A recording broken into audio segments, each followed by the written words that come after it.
And today we're looking at everything happening with North Korea, and I understand you have experience in this field, and we're trying to localize it to the Savannah area. So walk me through a little bit of your understanding of what's going on right now. Well, let me just preface it by saying I get all my information off WTOC in the newspaper, okay? So I don't have any advanced information. I'm very concerned for our country.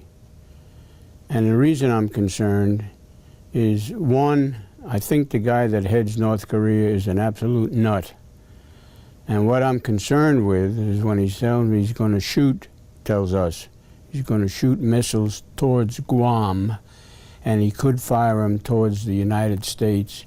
We need to be worried. We need to be concerned. Because what bothers me is if he shoots missiles and hits Guam or the western portion of the United States, we've got to go after him and his missile sites. If we got to drop nukes on him, I'm all for it. But because he's so cuckoo, if we do that, if we respond to him, what concerns me is North Korea again invading South Korea.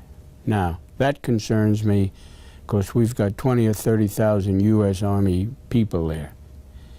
I served in the Korean War. It's a miserable place to fight in. The coldest I've ever been in my life was in Korea during the year I was there during the war. I don't want to see us go to war, but I don't want to see that idiot upset everything that we stand for. And what do you think we stand for? Well, we stand for freedom, and we don't stand for people threatening us and shooting missiles towards and into our people. I don't think we can tolerate that. I think we must come back, and we've got to kill some North Korean people. That's the way wars are. And you know, one of the phrases that President Trump used is that we are locked and loaded, and with Savannah being a military mecca, we have several units that could be deployed at any moment. And we're trying to reach out to some of them to see how they feel, but if you could take yourself back to the times that you were in their shoes, how would you feel right now that at any moment you could go to the place you said was the coolest place you've ever been? Well, that's why we serve in the military. We've got to be prepared to go to war. That's why we have a military.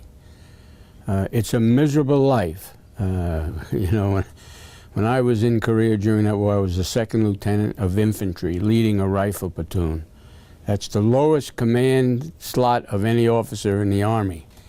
And you got 40 guys that you're responsible for. And it's a tough, tough job. I didn't realize how hard it was. But I think our soldiers are ready. You got to grit your teeth. A lot of them probably have their families over there, and that's worrisome to them and to me. And you know, every single day that passes, everybody's waiting for these answers. What are we going to do? Are we on the brink of war? Are we not? Do we have time? Do we not? And for these men and women waiting every single day for what is going to happen, what would be your advice to them? Because you've been there. Well, when you're in the military, you know, it's like the Boy Scouts. Be prepared.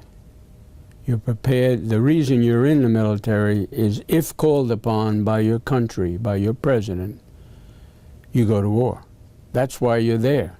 You're not there for any other reason. There are a lot of reasons that people think they're in the military, but the principal reason is to be prepared to defend your country's rights, and that's what they're there for. And you know, nobody knows how large of a scale this is going to escalate to. It could be a war between us and North Korea, or it could turn into another Cold War, or another World War, or another larger scale. And yeah. So where do you think this is going? Well, that's the problem we face. You know, we either sit back and let them shoot their missiles, or we do what I just said I think we ought to do. Now, you're absolutely correct. We don't know what the rest of the world will do. We don't know what China will do, or any of their subordinates. And it's a very, very, very worrisome thing for all of us in this country. I'm going to pause.